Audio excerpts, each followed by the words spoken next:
ဘာပဲလုပ်ဗျာတစ်ခုကောင်းဖို့အရင်ဆုံးကြိုးစားပြီးတော့လုပ်ပါဗျာနော်တစ်ခုကောင်းဖို့အရင်ဆုံးကြိုးစားပြီးလုပ်ပါဆိုတာဘယ်လိုလဲဆိုရင်အခုခေတ်မှာကျွန်တော်တို့ပတ်စံနဲ့ပါရှိပြီးတော့မှစီးပွားရေးစပြီးတည်ထောင်လိုက်တယ်ကိုကတော့ဘယ်အပိုင်းမှာကျွမ်းတယ်ကွာဥပမာကိုကမွင်းဟင်းကားလုပ်တဲ့နေရာမှာအရင်ကျွမ်းတယ်မွင်းဟင်းကားလက်ရအရင်ကောင်းတယ်ဆိုမှမွင်းဟင်းကားဆိုင်လေးဖွင့်နေတယ်မွင်းဟင်းကားလာစားတဲ့လူတွေနဲတယ်ဗျာကိုယ်ဆိုင်မှာလာပြီးတော့မှမွင်းဟင်းပေါင်းရှာတာတို့ခောက်ဆွဲရှာတာတို့တူဟူးလေးတို့ရှာတာတို့လူတွေများတယ်ကြတော့ကိုကမွင်းဟင်းကားတစ်မျိုးမျိုးကမွင်းဟင်းပေါင်းလေးလုတ်ကြည့်လိုက်မယ်တူဟူးလေးလည်းလုတ်ကြည့်လိုက်မယ်ဆိုမှပေါင်းထည့်လိုက်တယ်ပေါင်းထည့်လိုက်တဲ့အချိန်ကျတော့ဘာဖြစ်သွားလဲဆိုတော့မွင်းဟင်းကားလည်းတိကျမလုတ်တတ်တော့ဘူးမွင်းဟင်းပေါင်းလည်းလုတ်တက်လာဆိုတော့အရင်မဟုတ်ဘူးခောက်ဆွဲလည်း share လုတ်တက်လာဆိုတော့လက်ရမဟုတ်ဘူးဗျာသူများစားခြင်းတဲ့လူလာတော့လဲရှိလားဆိုတော့ရှိတယ်ဆိုမှလုတ်ပြီးတော့ရောင်းပလိုက်တယ်ကိုကတော့ဗျာဖက်နဲ့ပတ်သက်ပြီးတော့မှတော်လေးကျွမ်းတယ်ဗျာဆိုတော့ဖက်နဲ့ဆိုင်လေးဖွင့်လိုက်တယ်ရှောင်းမောတစ်ခုမှတော့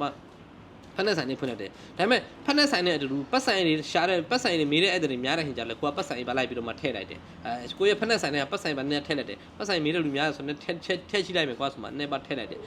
အင်ကြီးမေးတဲ့လူများတဲ့ခင်ကြလဲအင်ကြီးပါနဲ့ပြန်ထည့်လိုက်ရောမျက်မှန်လည်းအရင်မေးကြတယ်ကွာဆိုတော့မျက်မှန်လည်းလိုက်ပြီးတော့ပေါင်းထည့်လိုက်တယ်ဆိုတော့ခင်ကြလဲကိုကဖက်နဲ့ဆိုင်ပဲဖွင့်ဖို့လို့မှလုတ်ထားတဲ့နေရာမှာကျတော့အထွေထွေဆိုင်ဖြစ်သွားတာဆိုတော့ကျွန်တော်စီးပွားရေးမှာအများဆုံးကြာရှုံးသွားတဲ့လူများသားဖြစ်ကအဲ့အထွေထွေဘက်ကိုလိုက်နေကြတော့ကြာရှုံးသွားကြတော့ဗျာနော်ကိုကဘယ်တစ်ခုကောင်းလဲဘယ်တစ်ခုမှစိတ်ဝင်စားမှုပုံများတယ်ဘယ်တစ်ခုကပို့ပြီးတော့ကျွမ်းတယ်အဲ့ကျွမ်းတဲ့အပိုင်းကိုကိုကလိုက်ပြီးတော့မှဖြည့်ပြီးတော့မှ impact အားတိုင်းနဲ့လှုပ်သွားရမှာဟုတ်တယ်မလား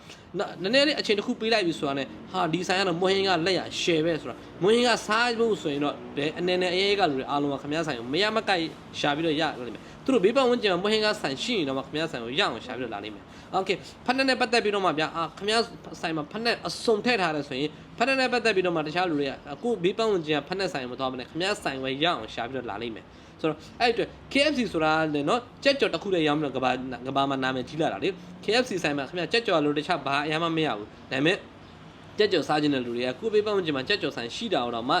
ခြံထားပြီးတော့မှ KFC မရမကသွားပြီးတော့စားကြလေဘာလို့လဲဆိုရင်သူကကြက်ကြော်နဲ့ပတ်သက်ပြီးတော့မှသူကဘယ်သူနဲ့မှမတူအောင်နံပါတ်1ဖြစ်အောင်လုပ်ထားရတော့လေဟုတ်တယ်မလားဆိုတော့အဲ့လိုမျိုးပဲကျွန်တော်တို့စီးပွားရေးမှာကျွန်တော်တို့မှာရှီစုမဲ့စုအရင်နည်းတွေကိုဗျာကိုကဘယ်အရာမှာကြမ်းကြမ်းညင်ပိုင်တယ်ပိုင်ဆိုင်တယ်အဲ့ဒါကိုပဲသွားပြီးတော့မှ internet အားတိုင်းနဲ့ရင်းနှီးလိုက်ပါဗျာနော် internet နဲ့ကြိုးစားလိုက်ပါအစပိုင်းမှာတမျိုးတဲ့ရောင်းနေလို့လူတွေကတိတ်မသိဘူးဆိုပေမဲ့ခင်ဗျားတမျိုးတဲ့ရောင်းတဲ့အရာခင်ဗျားလုံးဝကျွမ်းကျင်တဲ့အရာဆိုရင်သူများနဲ့မတူတဲ့လက်ရာတွေဖြစ်အောင်လုပ်နိုင်မယ်လေအဲ့ချိန်ကျရင်ခင်ဗျားဆိုင်လူတွေကအဝေးကနေပဲတီးပြီးတော့မှမရမကမွင်ကားဆိုရင်ဒီဆိုင်ကွာဆိုပြီးတော့မှလာလိမ့်မယ်ဟုတ်တယ်မလားဖက်နဲ့ဆိုရင်ဒီဆိုင်ကအရန်စုံလုံးပဲကွာဆိုမှလာကြလိမ့်မယ်ဆိုတော့အထွေထွေစီးပွားရေးမလုပ်ပါနဲ့တစ်ခုကောင်းဖြစ်ဖို့အရင်ဆုံးကြိုးစားပါခင်ဗျားတို့ကခင်ဗျားဘယ်အရာကိုပိုင်နေအဲ့ပိုင်တဲ့အရာကိုကောင်းအောင် intact အတိုင်းနဲ့လုပ်သွားပါဗျဆိုတော့တစ်ခုကောင်းဖြစ်ဖို့အရေးကြီးတယ်ဗျာနော်အထွေထွေကောင်းဖို့အရေးမကြီးပါဘူးဗျ